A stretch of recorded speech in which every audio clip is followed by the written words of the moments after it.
নমস্কার, আমার 24-এ আমি মৌপি আপনাদের সবাইকে স্বাগত জানাই। ডিমনিটাইজেশন পরবর্তী সময় থেকে আমরা দেখেছি প্রধানমন্ত্রী নরেন্দ্র মোদীর বিরুদ্ধে কার্যত যুদ্ধ ঘোষণা করেছেন মুখ্যমন্ত্রী মমতা বন্দ্যোপাধ্যায়। তাপস পাল, সুদীপ বন্দ্যোপাধ্যায়দের গ্রেফতারির পর সেটা আরো কয়েক ধাপ সুর চড়েছে। আজকেও মুখ্যমন্ত্রীর গলায় আরো চড়া সুর, এবং খুব ইন্টারেস্টিংলি আজকে তিনি যে বার্তা দিলেন যে প্রধানমন্ত্রী নরেন্দ্র মোদীতে ঘোর অ্যালার্জি, তবে আডবাণী এমনকি রাজনাথ জেটলি তারা অচ্ছুত নন। আর এটাকেই রাজনৈতিকভাবে অত্যন্ত তাৎপর্যপূর্ণ বলে মনে করছে বিশেষজ্ঞ মহল। কোন পথে যেতে চলেছে জাতীয় রাজনীতি, কি বার্তা দিলেন মমতা বন্দ্যোপাধ্যায়, এ নিয়ে আমাদের আজকের আলোচনা। আমার সঙ্গে স্টুডিওতে রয়েছেন তৃণমূল কংগ্রেস নেতা নির্বেদ রায়। নির্বেদ বাবু, স্বাগত জানাই আপনাকে। এবং রয়েছেন বিজেপি নেতা শ্রমিক ভট্টাচার্য। শ্রমিক বাবু, মৌপি আপনাকে স্বাগত জানাচ্ছি 24 ঘন্টা স্টুডিও থেকে। শুরুতে একবার দেখে নিই, মোদিতে ঘোর অ্যালার্জি, তবে মলম হতে পারেন আডবাণী, এমনকি রাজনাথ জেটলিরাও।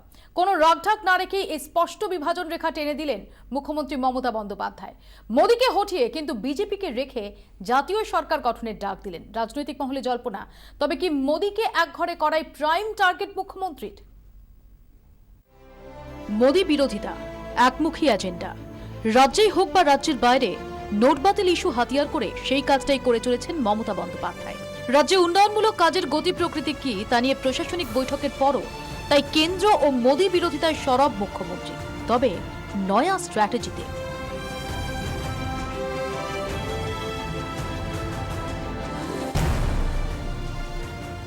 ফের জাতীয় সরকার গঠনের ডাক মমতা বন্দ্যোপাধ্যায়ের গলায়, তাতে আহ্বান বিজেপি নেতাদেরও। আপত্তি এক ও একমাত্র মোদীতে। ন্যাশনাল গভর্নমেন্ট আসুক, তাতে যদি আডবাণী জিও দায়িত্ব নেন আমার কোনো আপত্তি নেই, তাতে যদি রাজনাথ সিংজিও দায়িত্ব নেয় আমার কোনো আপত্তি নেই, তাতে যদি অরুণ জেটলিও দায়িত্ব নেয়, তাদের সংখ্যাগরিষ্ঠতা আছে, তারা চালাক 2 বছর, আমাদের কি আপত্তি আছে? কিন্তু এই যিনি বর্তমানে আছেন তিনি পারবেন না, তার দ্বারা সম্ভব নয়। আক্রমণ রোজই করছেন, তবে এদিন যেন সুর আরো চড়া, ভাষা জোরালো।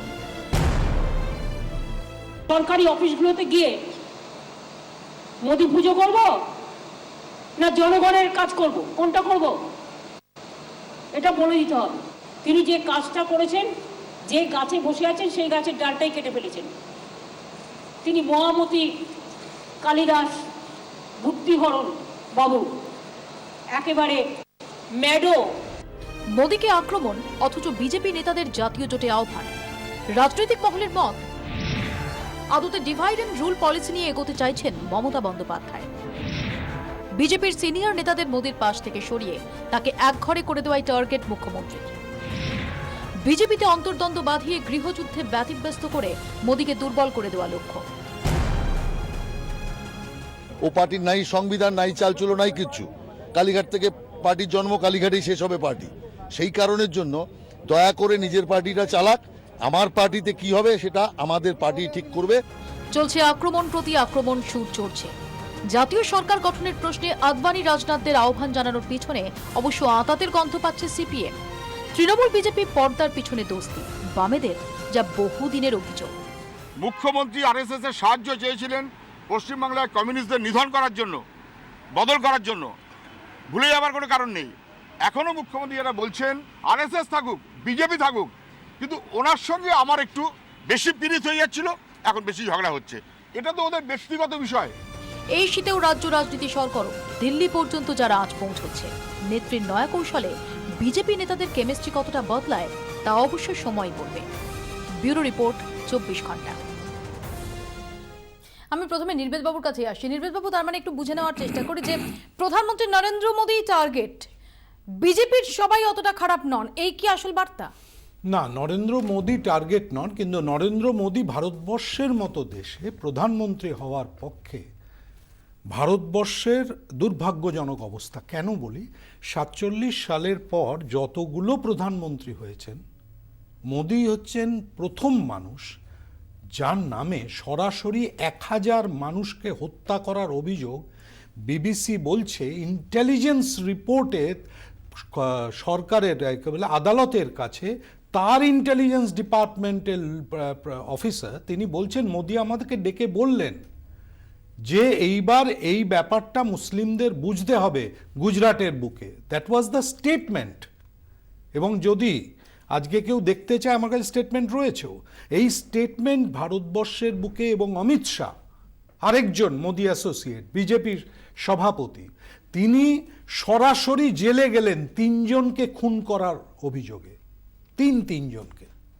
তো এই যে কম্বিনেশন, একে সরানোর কথা ভারতবর্ষের যে কোনো নাগরিক বলবে, তার সঙ্গে ভালো হোক মন্দ হোক যাই হোক। সুতরাং মোদিকে আমরা মনে করছি প্রধানমন্ত্রী এলিমেন্ট নিয়ে ভারতবর্ষের ওই জায়গায় থাকলে দেশটা সর্বনাশ হবে। আমি একটু এটাই শ্রমিক বাবুর কাছে যাব। শ্রমিক বাবু, যেটা পলিটিক্যাল অ্যানালিস্টরা বলে থাকেন যে মমতা বন্দ্যোপাধ্যায় অত্যন্ত পোরখাওয়া রাজনীতিক, এবং তিনি যখন কোনো মন্তব্য করেন সেটা রাজনৈতিকভাবে একেবারে ফেলে দেওয়ার মতো মন্তব্য নয়, তার মধ্যে একটা রাজনৈতিক মেসেজ থাকে।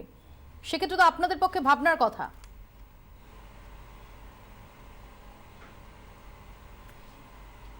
প্রথম কথা, এটা তো ব্যক্তি নির্ভর রাজনৈতিক দল নয়।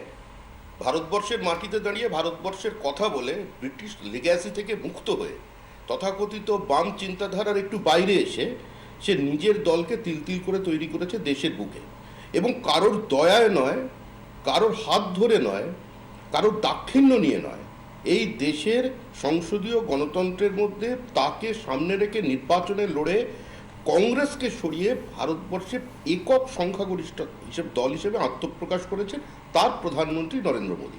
গণতান্ত্রিক দেশ, স্বাভাবিকভাবেই বলতে পারেন মাল্টি পার্টি ডেমোক্রেসিতে 50% বেশি সমর্থন তার পাশে নেই। তো এটা it's a unique of multi party democracy, এখানে তো কিছু করার নেই।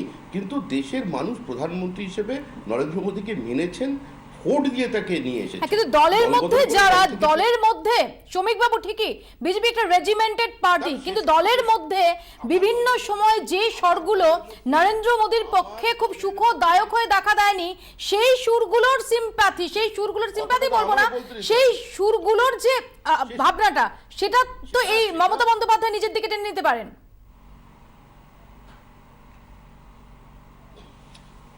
যার খুশি টানতে পারেন। গণতান্ত্রিক দেশ, গণতান্ত্রিক দল, যদি কেউ কোথাও বিচ্ছিন্ন, বিক্ষিপ্ত, বিচ্যুতি কিছু ঘটিয়ে থাকেন, সেটাকে সম্বল করে এই 540-এর বেশি আসনে নির্বাচন লড়াই করে সেখানে সংখ্যাগরিষ্ঠতা পাওয়া সহজ কাজ নয়, নাম্বার 1। নাম্বার 2 হচ্ছে, একটু আগে নির্বেদদা বলছিলেন যে সরাসরি খুনের অভিযোগ, এবং অভিযোগ নিয়ে কি কোনো আলোচনা হয়?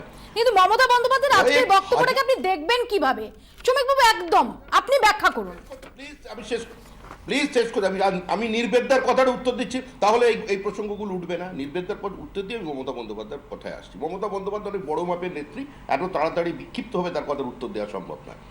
প্রথম কথা হচ্ছে যে ভূপালের গ্যাস লিকের জন্য কয়েক হাজার মানুষ মারা গেল, মুখ্যমন্ত্রী দায়িত্ব নিয়ে অপরাধীকে স্পেশাল ফ্লাইটে দিল্লি পৌঁছে দিলেন এবং বললেন যে হাইকমান্ডের থেকে ফোন পেয়েছিলাম, সেই ফোনের জন্য তাকে দেশ ছাড়তে আমি সাহায্য করেছি, আমি আত্মজীবনী লিখছি, মৃত্যুর পরে তার নামটা বুঝতে পারছি। শ্রমিক বাবু প্লিজ, আমরা যদি ফোকাস করে আসবো নির্বেদ বাবু, মুখ্যমন্ত্রী মমতা বন্দ্যোপাধ্যায়ের আজকের বক্তব্যটা, যেটা আপনি নিশ্চয়ই একাধিকবার ইতিমধ্যে শুনেছেন, আপনার তাহলে ব্যাখ্যা কি শ্রমিক বাবু? আপনি কিভাবে রেসপন্ড করবেন, রিঅ্যাক্ট করবেন? আমার ব্যাখ্যা, আমি তো আমার মতো করেই করবো না, আমি তো ঠিক তোমার মতো করে রিঅ্যাক্ট করতে পারবো না। আপনার মতো করেই করুন প্লিজ। এটা হচ্ছে যে আমি যদি এখন বলি, আমি এখন যদি হঠাৎ সিপিআইএম কংগ্রেস, যারা কিছুদিন আগে একটা জোট বেঁধেছিল, আমরা বলেছিলাম যে two vanquished cannot make any victor, তো এইরকম জোট থেকে যদি এখন হঠাৎ আবার তারা কাছাকাছি চলে এসে একটা আওয়াজ তোলে যে একটা পশ্চিমবঙ্গে একটা এরকম জাতীয় সরকার টাইপের একটা কিছু তৈরি হোক, তার মুখ্যমন্ত্রী হবেন সুব্রত মুখার্জি, নির্বেদা হবেন তার তথ্য সংস্কৃতি মন্ত্রী, আর আব্দুল মান্নান হবে গৃহমন্ত্রী, এই ব্যাপারটাও যেরকম শোনায়, আজকে উক্তিটাও সেরকম শোনায়। নির্বেদ বাবু, মুখ্যমন্ত্রী বলেছেন, আসবো আপনার বক্তব্য নিয়ে নির্বেদ বাবুর কাছে আসবো, খুব ইন্টারেস্টিং পয়েন্ট নির্বেদ বাবু। না, খুব সুন্দর কথা বলে তো শ্রমিক। অ্যাকচুয়ালি শ্রমিকের মতো, শ্রমিক যখন প্রথম ওই 42-এর আন্দোলনে ভূমিকা কমিউনিস্ট পার্টি নিয়ে একটা বই লিখেছিল, তখন থেকেই আমার খুব প্রশংসার জায়গা আছে ওর কাছে। ওর মতো নেতাকে কিন্তু বিজেপি ইউজ করছে না, একেবারে ইউজ করছে না। যারা এখন বিজেপির বক্তা, তাদের তারা বক্তা নয়। আমরা ঠিক সেই কথাটাই বলছি। আজকে যে কারণে নরেন্দ্র মোদীর কথাটা মমতা ব্যানার্জি বলেছেন যে দেশের পক্ষে নরেন্দ্র মোদী এই কারণে তাকে দরকার নেই, ভারতবর্ষের প্রধানমন্ত্রী হিসাবে মানাচ্ছে না। আমারও মনে হয় শ্রমিকের মতো ছেলেকে যদি বিজেপি স্টেট পার্টি ইউজ করতো তাহলে এই স্টেট পার্টিটার এই অবস্থা কিন্তু হতো। শ্রমিক বাবু যেটা বাস্তব, বলছেন যে যদি আজকে কেউ যে বলে যে জাতীয় না সরকার- জাতীয় সরকার এ রাজ্যে এবং যার সুব্রত মুখোপাধ্যায় চিফ মিনিস্টার, নির্বেদ রায় তিনি হচ্ছেন তথ্য সংস্কৃতি মন্ত্রী, সেটা কেমন শোনাবে? কিন্তু আমার মনে হয় এখনো তো কেউ বলেনি। যদি শ্রমিক বলে কখনো, তাহলে সেটা নিয়ে নিশ্চিত আমি উত্তরটা দেবো, খুব সুন্দর। কিন্তু এখনো কেউ বলেনি বলে যেটা হতে পারে সেটা নিয়ে যদি কেউ রাজনীতিতে বলে উত্তর হয়। আমি তার প্রথম প্রতিবাদ করব। যদি কেউ বলে প্রথম প্রতিবাদ আমি করব, এই জন্যই কারণ আমি কথাটা CPM হারতে বলছিলাম। পারে, সিপিএম কে হারানো যেতে পারে, এই বিশ্বাস মানুষের মনের মধ্যে প্রতিষ্ঠিত করতে পেরেছিলেন তিনি মমতা ব্যানার্জি। তার বাঁধা নৌকোয়, তার তৈরি করা মঞ্চে অনেকে ঝাঁপ মেরে উঠে গেছেন। সুতরাং তিনি সামনে থেকে নির্বাচন লড়েছিলেন এবং প্রত্যেক কেন্দ্রে প্রার্থী ছিলেন তিনি, পরিবর্তনের আগে প্রত্যেক বুথে প্রার্থী ছিলেন তিনি। সুতরাং কেউ যদি এক্ষেত্রে এইরকম কোনো প্রস্তাব দেয় প্রথম আমি তার প্রতিবাদ করব, ঠিক সেই রকম এ ধরনের একটা সোনার পাথর বাটি আমার মনে হয় ভারতবর্ষের মানুষ উপহার পেতে চায় না। আমি তোমায় কি বলছিলাম যে শ্রমিকের সঙ্গে ওর দলের ব্যাপারগুলো মেলে না। যে শ্রমিক যেভাবে বলল, একটু আগে রাহুল সিনহা কি বলেছে তুমি দেখো। রাহুল সিনহার যে ধরনের বক্তব্য আর শ্রমিকের যে ধরনের কিন্তু সুরটা তো এক, যে আমাদের সুর দলের নয়। বিষয়টা, আমাদের দলের সুর বিষয়টা নয়। সেটা আমরা স্থির করব, সেই না। সেই একটা জায়গায় কিন্তু জাতীয়- শ্রমিক বাবু এবং না, রাহুল না, সিনহার না, বক্তব্য না, মিলছে। না, না। Narendra Modi is not Atal Bihari Vajpayee. Mamata Banerjee is Mamata Banerjee. আমি এই প্রসঙ্গে আমি আসবো বলতে আপনার কাছে। চাইছি যেটা বিজেপির সবকিছু কিন্তু নরেন্দ্র মোদী নন। আমি ঠিক এই এটা উনিও জায়গাতেই জানেন। আসবো, শ্রমিক বাবুর কাছে আসবো, কারণ অনেকেই মনে করছেন যে ডিভাইড অ্যান্ড রুল একটা খুব প্রচলিত ইংরেজি কথা রয়েছে, সেইভাবেই বিজেপি দলের মধ্যের যে ভাবনা, যাতে যারা যারা অন্তত নরেন্দ্র মোদীকে প্রতি খুব বেশি তার পন্থী নন, তাদেরকে কোথাও নতুন করে ভাবাতে পারে মমতা বন্দ্যোপাধ্যায়ের আজকের এই বার্তা। একটা ছোট